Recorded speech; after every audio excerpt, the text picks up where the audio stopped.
Well, thank you.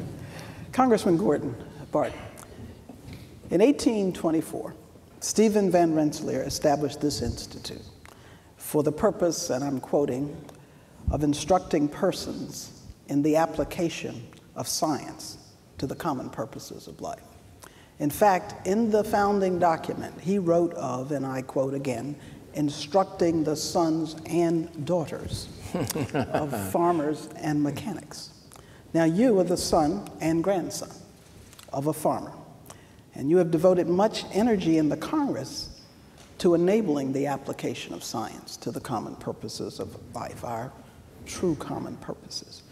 And in doing so, you often tell the story of your father with an agriculture degree being hired as a teacher at a local high school. He was assigned to teach science and to coach girls basketball. Now, of that you said, I'm quoting, "I'm not sure what he knew the least about." Now, I'm sure he knew more than we think he knew. Now, in advocating for the America Competes Act, you have noted the importance of STEM education and research in driving innovation in the U.S. So talk to us about that and how your early experiences motivated you to focus in this arena. Oh, thank you, President Jackson. Let me first make a quick... Please call me Shirley. Sure. Let me make a quick footnote on Secretary Chu's comments. One thing that I have observed, and having observed the administrations for 26 years, is there's uniqueness now in the federal science research enterprise, in that when you have someone of Steve Chu's caliber and John Holdren and the others, they had met each other at conferences and workshops and a variety of things before. And so in the federal government, there are just so many silos. It's just so hard to get things done that I've been able to see these intellectuals who had a previous introduction and then also have an appreciation for, as you said, for the facts, really I think has been a unique opportunity for us. And so even though you hear about a lot of this dysfunctional, and there is, at least within this area, I've been very pleased. Back to your question. My father knew a lot about a lot of things. I was kidding, but he didn't know much about coaching girls basketball, though, I will say that. But he was the last one hired. And so at that time, if you were the last one hired, you had to coach the girls basketball. And you had to teach science.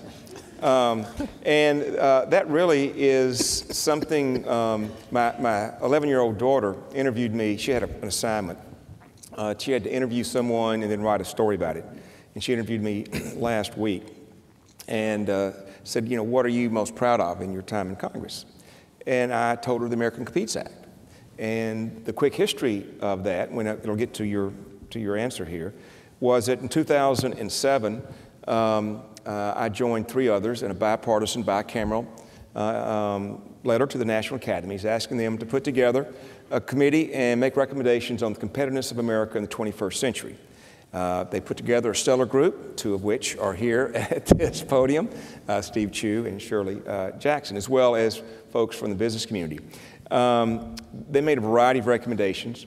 It was a very sobering report and demonstrated how the United States was really stagnant in terms of our federal investment in R&D, and we were actually moving downward in our private sector, where other countries were investing a lot more. And they also brought up the human capital aspect of it. And that is, at that time, there was something like 58% of the middle school teachers of math had neither a degree or a certification to teach math. 80-something% of the physical science teachers. And so that was one of the reasons that we score so poorly in those areas. And so clearly, if we're going to raise those scores, you have to have teachers who not only are good teachers, but know their content. And I'm not talking about just having a few smart folks like are on the other side of the table here.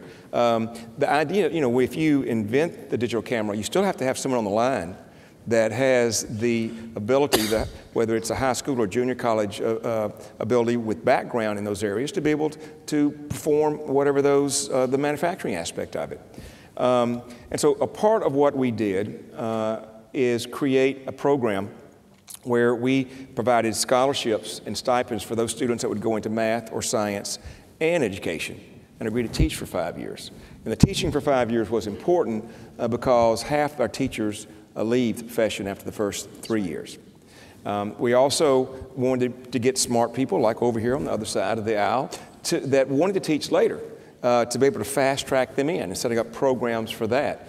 Interestingly, the chairman of that committee, Norm Augustine, who has advanced degrees in engineering and was president and CEO of Lockheed Martin, wanted to teach high school math. And so he quit his job as CEO of Lockheed Martin so he could teach high school math. Well, no school would hire him because he didn't have his education degree. And so he had to go to Princeton, and he taught there instead. So we're trying to find ways through that. So getting back to your original question I think it's very important for schools like this to be able to help with that content. We also put incentives for women and minorities who are so underrepresented to bring them up too. So I hope I got to your question there. Well, thank you.